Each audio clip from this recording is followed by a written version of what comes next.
নমস্কার বন্ধুরা, বাংলা মায়ের হ্যাংলা সেলে সবাইকে স্বাগতম। শুভ দুপুরবেলা চলে এসেছি আবার আজকে একটা নতুন রান্না নিয়ে।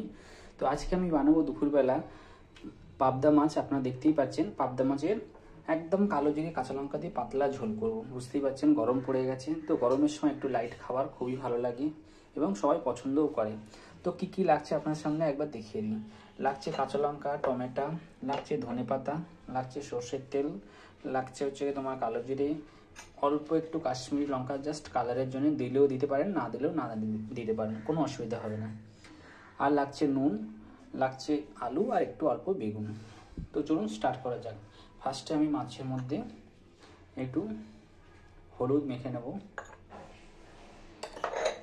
আর অল্প করে নুন দিয়ে দেবো। এটা হচ্ছে একদম দেশি পাবদা, কারণ ছোট ছোট এইগুলো খুবই টেস্টি হয় খেতে এবং কালো জিরে কাঁচা লঙ্কার ঝোল দিয়ে ভালো লাগে।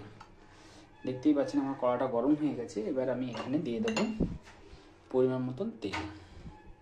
তো তেলটা গরম হোক ততক্ষণ। তো দেখতেই পাচ্ছেন তেলটা গরম হয়ে গেছে, খুবই অল্প তেল দিয়েছি, বেশি তেল দেবো না।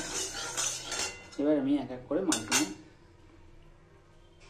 ভেজে নেব।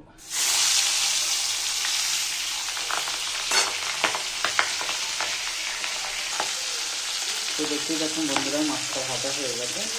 এবার আমি কিন্তু তুলে রাখবো, মানে এই মাছ বেশি কিন্তু ভাজবেন না, তাহলে কিন্তু কোনো স্বাদ পাবেন না। তো দেখতেই পাচ্ছেন বন্ধুরা আমি মাছটা ভেজে রেখে দিয়েছি। এবার আমি কড়ার মধ্যে অল্প করে কালো জিরে ফোড়ন দিয়ে দেবো। তারপর আমি দিয়ে দেবো বেগুন আর আলুটা। এটা একটু ভালো করে ভেজে নেব।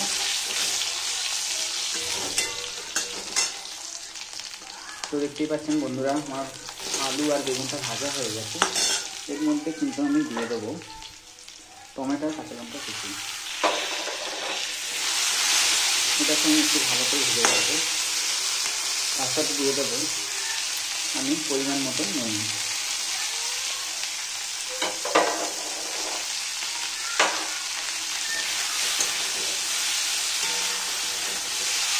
এটাকে আমি ভালো করে ভেজে নেব।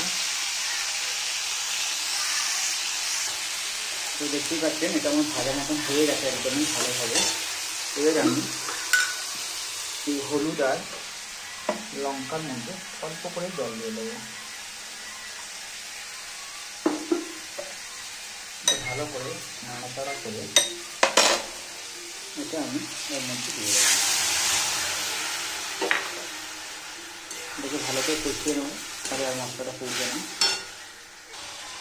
তো দেখতেই পাচ্ছেন বন্ধুরা আমার কষানো হয়ে গেছে। এবার আমি জল দিয়ে দেবো।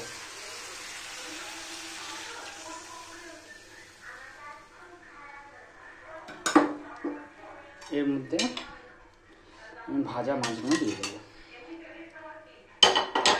এবার আমি এটা ভালো করে ফুটতে দিয়ে দেবো।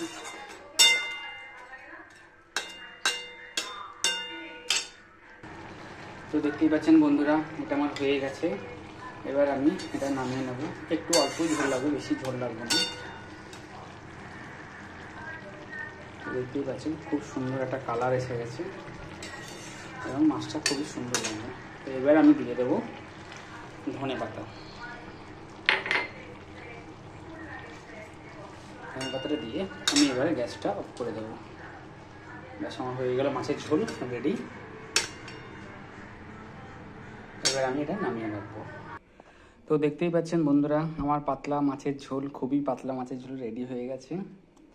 তো আশা করছি আপনাদেরও খুবই ভালো লাগবে। একবার বাড়িতে বানিয়ে খান, খুবই ভালো লাগবে। এই গরমের মধ্যে একটু পাতলা হালকা সবাই পছন্দ করে, তো আমি সেরকম কিছুই বানিয়েছি, পাতলা একটা ঝোল। যদি ভালো লেগে থাকে তাহলে আমাকে কমেন্ট করে জানাবেন। চ্যানেলটাকে প্লিজ সাবস্ক্রাইব করবেন এবং শেয়ার করতে ভুলবেন না, আর লাইক দিতে ভুলবেন না। তো আজকের মতন আমি এখানে শেষ করছি। আগামী দিনকে আবার একটা নতুন রেসিপি নিয়ে আপনার সামনে খুব হাজির হয়ে যাব। তো আজকের মতন এখানেই রাখলাম। তো চলুন সবাই ভালো থাকবেন।